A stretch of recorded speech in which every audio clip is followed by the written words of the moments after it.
I've had this BS 350 for about 8 or 10 years now. It's the very first big record bit of kit I bought.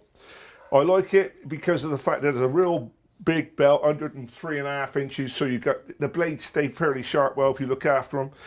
It's a really good bed, a dead solid machine, and I can get really accurate cuts. So I can't say any more about it than the fact that the result comes out from having a better machine to work with to start with.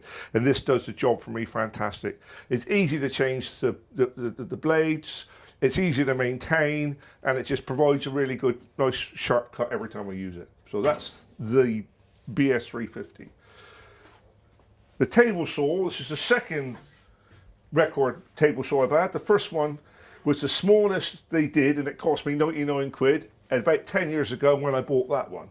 And when I retired and decided I was going to try and make a few of these, I needed something a little bit more professional and accurate and stable. And I bought this table saw, the TS250, and I love it. It's got a lovely sliding bed. It doesn't take up a huge amount of room. Very, very accurate. I use, generally speaking, a 60-tooth blade because I'm looking for fine cuts when I'm doing all my end grain work. For ripping down, occasionally I'll change the blade, but usually I'll just persevere and go through steady.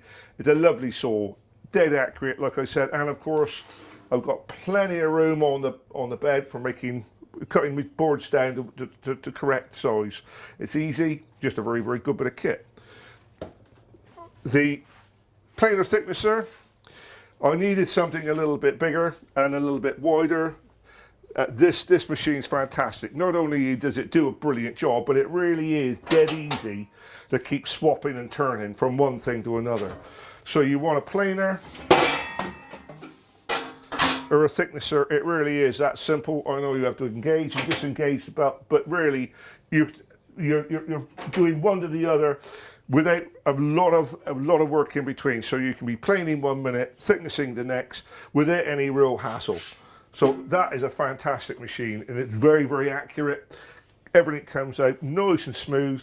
I know I've got the sander, but I've got a guide on it. I can set it at 25. I plane it and it comes out at 25, which is what I want. So I know where I am. I'm not having to waste a lot of time messing around, doing bits and pieces of sanding. 26, it's 27. It's just a brilliant machine. I've got extractors all over the place. Most of those are record and one thing, and this is my relatively new sanding linisher and wheel.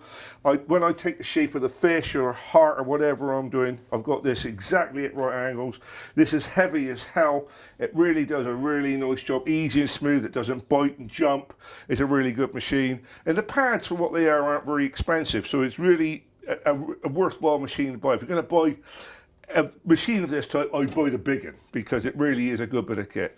So there's me. Now Yando's down the road, they have helped me out with all of the record stuff. They're the record stockists and they live in the village. I'm in the village where they are, so the thing is, it's easy for me to nip down the road. If I have any little hiccup, I can phone technical and whatever, get a sort of, I've never had a problem where I haven't been able to get a part or a piece, or I haven't been able to find out on the same day if there's any little niggles, something that I'm not aware of. So for me, I love the record stuff. For the money, I don't think you can beat it.